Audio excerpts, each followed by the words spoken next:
Hello and welcome, I'm Arumba, thank you for joining me. Let's play some more of our campaign in Crusader Kings 2. This is the Merchant Prince campaign. It's been a week since I played this game. I've actually been on vacation, went down to South America, got to go check out Cartagena, had a good time with my family, and I've forgotten how to use computers. So, bear with me while I adjust to this user interface of my mind and a computer and games and things and stuff. So, they're like buttons, it's like a keyboard or something, you use it in a mouse to like control the interface. It's weird, it feels strange. You guys ever feel that way? I feel that way all the time. Like, step away from a computer for like a week, and it's like your brain just sort of forgets how that kind of stuff works. It's very strange for me. Anyway, let's let the game run. Count Ursus of Bologna is trying to usurp my title. Okay, that's fine. You can do that. I vaguely recall we were doing things like, I've been on the warpath, right, for a while, and there were a couple comments on a few of the videos. It took me like almost a whole day to read all of the comments on every video that was released while I was gone. And good feedback, you know, I mean, it's good to comment even if I can't read it right then or respond to it right the next episode. But so some people didn't like how we were focusing so much on war, saying it was more fun before just because it was, you know, smaller or whatever. I still need to grow. I can't not grow, right? We're up to 7 domain size. We need to hold the cities. They give us so much income. The vast majority of our income is coming from personally held titles, so I'm not going to stop doing that, but yeah. We got our 2 cities here. Just want to, please, can we stop having comments about why I am not matrilineally marrying off my daughters? Okay? Could we please not? Could we just not? Okay? Because look, if I try to do a matrilineal marriage, how do you even do a matrilineal marriage? Arranged betrothal. Look, it's just not even a thing, okay? Republics cannot do matrilineal marriages. It's just disallowed. In fact, I think if we click here, we might be able to see it. Somewhere in here are the rules right there. Matrilineal marriages are not allowed, okay? Okay. So from now on, no more comments about doing it. Unless you're being, you know, you're intentionally trying to cause confusion. So, but don't do that. That's not nice either. So we can't do that. Also, there's some good comments about like how trade zones work. This is one of those things that, like, at one point in the past, I knew how it all worked perfectly, and then I didn't play with a Republic for a year or two, and I just kind of forgot and don't really care. But I've kind of accidentally created a fairly okay participatio trade zone. Apparently, it's like direct adjacency and extend it to another sea tile. So, like, if I built a trade post, if I understand it correctly, I believe if I build a trade post, okay, the rules were something like, we control the majority trade posts in this sea tile, the sea tile of the Adriatic Sea, which stops right here. From here to, all right, so this is a sea tile right here. Is there not a button that you can use to like click on sea tiles? I feel like that would be handy to try to assess the size of your trade zone, whatever. So we have the majority of the trade posts in this sea tile.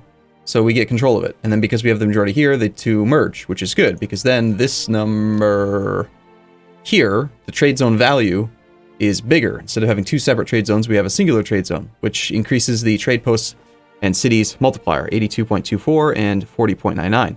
So we want to keep on making it bigger and bigger. So yeah, we should probably make a push for like Constantinople and like the other cities that have other provinces with lots of cities in them. But in the end, it doesn't really matter. So anyway, we're just gonna play. I still do want to attack at least a little bit more so we can create the kingdom. I want to become a king. Also, good comments. I didn't realize they had changed the Smith event to be based on title. It used to just be based on money, which I guess was kind of silly that like a really poor Viking, province poor but money rich Viking could make a legendary weapon. Now you have to be like an emperor to get the highest tier stuff. So we do need to form the Kingdom of Venice. Also, yes, I'm aware that we somehow in the past like became Basque, like our entire dynasty is Basque. I don't really know how it was that pervasive. Probably something I did, like allowing a Basque tutor or something. Yeah, how do you even play games? Yeah, we're proper Italian again for the most part. My brother's Basque. His kids are not boys, so we don't care about them. Right. Anyway, let's play. So it'll take me an episode or 2 to like get back up to full speed, but you guys could bear with me, right? Christina Wiglafing, the wife of King Aethelfrith of Kent, has been spending a few days in Venezia. It's been a nice experience meeting her. Maybe our peoples are not that different at all, after all. Sure, non-aggression pact with the King of Aethelfrit of Kent. Why not? Fantastic. We now have a non-aggression pact with some guy over in in England. Neato.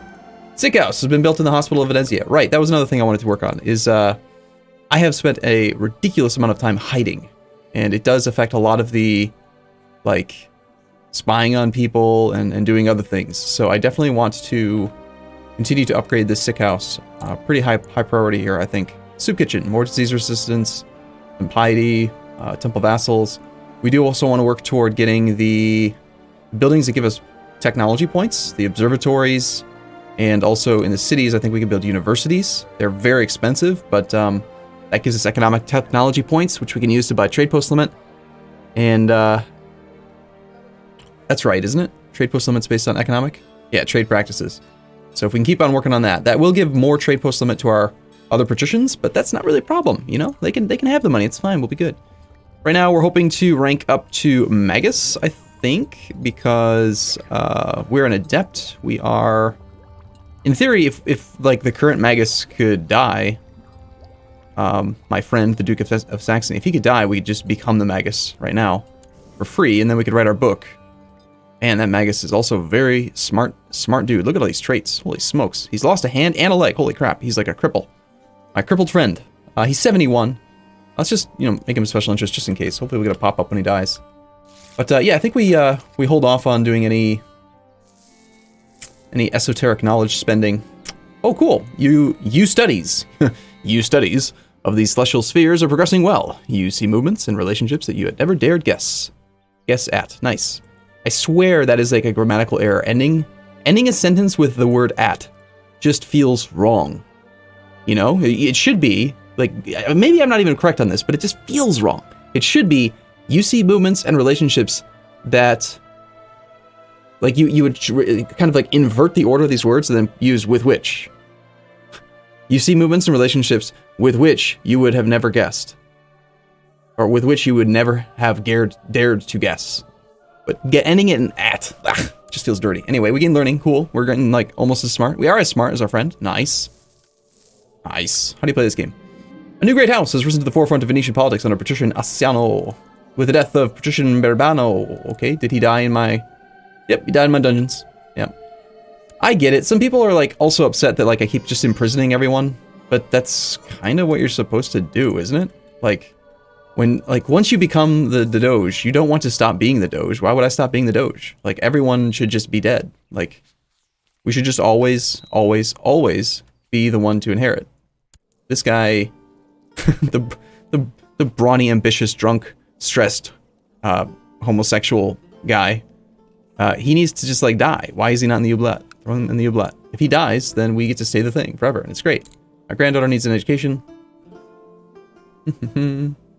Also, people seem to think like I don't understand how the system works. Maybe I don't, but I'm pretty sure I can see a little green highlight to this, which means that yes, the traits they currently have are likely to develop into things. Whatever, it's fine. Just don't worry about it. You guys worry way too much about the minutia. Also, I am aware that there is an oversee construction button. I feel like I'm addressing like 30 videos worth of comments. Well, more like 25. But yeah, I am. I am aware there's a button called oversee construction, and I am aware that you can like cut the building time in half of a 4-year building. The problem is that's 2 years that you're not collecting taxes, getting a 47.5% multiplier on the top holding, the city, the trade post, and your house. It's not worth the time. I want the money. Look at the money. Money's more important to me than the build time. Anyway, I mean, if you had like 20,000 ducats, then you wouldn't care either because you'd be done with the achievement. So anyway, a daughter was born. Great. Cool. It's fine. You can't marry people unless I say so, and you will focus on the etiquette. Sure. Italian. Yes, she's Italian. You are sure you have made a breakthrough in your studies? Yes, it cannot be otherwise. The Earth is round, and it revolves around the sun. How little we know of the universe. Gain tons of prestige. Studying the stars will be removed. We gain the trait Scholar. What are we right now? We are... no lifestyle trait. Okay, cool. So, Scholar's great. I mean, it's 3 more learning, and that's fine. I like it. I don't like the idea of pissing off all of the priests and temple vassals. But, yeah, that seems fine. Let's do that. Why not? Also, vaguely recall having done stuff to, like, try to make my sons have prestige. It's probably not nearly as important anymore now that we have a pretty firm position in the place as the Doge. The mayor died of the cancer. Mayor Corrado of Gizzolo. Where's this city? Okay, so he died. This mayor died. Yeah, and we need a reason to revoke. So, it is possible for us to get a hold of these cities. It'll take some work. Like, I'll have to, wow, look at that. My son. Look at those stats. That is a good man. What a man, what a man, what a mighty good man. Let's appoint the 36-year-old. He's not quite as good, but he's older, so he's probably going to be played before this guy. We'll have him be the counselor. He can, I don't know, improve diplomatic relations with Mr. Byzantine Emperor guy. I do want to move over toward that other trade post, if we can. However, we are at our trade post limit, and then some. My brother, I have a proposal which might interest you. An old letter detailing possible locations of lost hermetics. Yes, we can do the best one and have a chance of finding an actual, like, artifact, which is something eventually I think we should do. But for now, we're just going to stick with the cheap stuff, because I'm cheap. Alright, Princess Eisentrud is the leader of a plot. Okay, what plot? We know a plot. Fortunata, the regent of some place, is trying to kill my brother. I have a vassal. 2 patricians who are currently doing things that they should not do.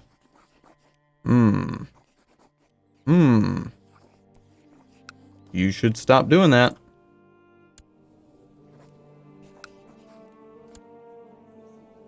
What else? We've got, the Princess Eisentrud of Bavaria is trying to kill one of my kinsmen, heir to the barony of Altdorf. Well, I don't like that. I don't like that one bit. I think you need to stop doing that. Yeah, that's fine. Just don't do that. All right. So yeah, we could theoretically revoke these. We would have to do what? Can't righteously imprison. We would have to righteously imprison. So catch them doing something wrong. Probably spy focus would be the best way to do it.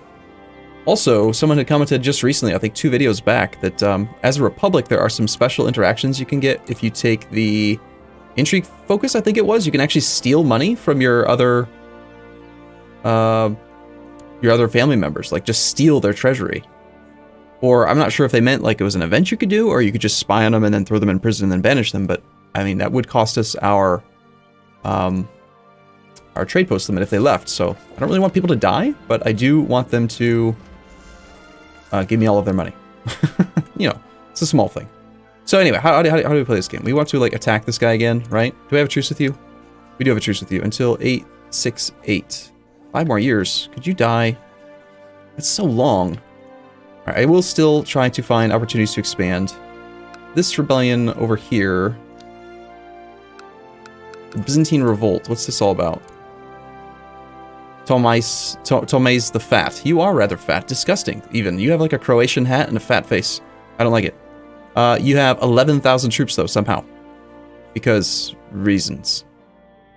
You're the leader of the revolt. Your holding is way over there. I don't see how you could possibly have 11,000 troops from this incredibly small amount of subjects. It just doesn't make sense. Now, this guy, I could easily see him having a ton of troops. But, like, how, woman, are you having so many?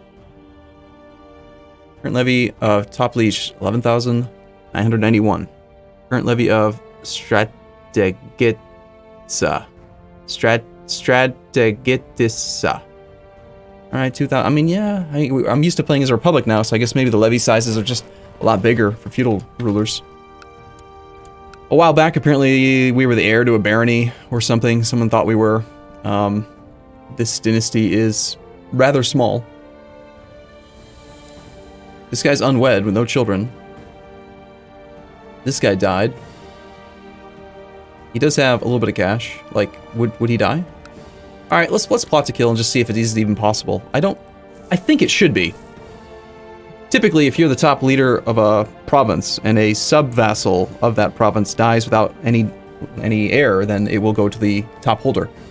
But maybe because we're a republic, it won't work quite that way. I don't really know. Let's test it and find out.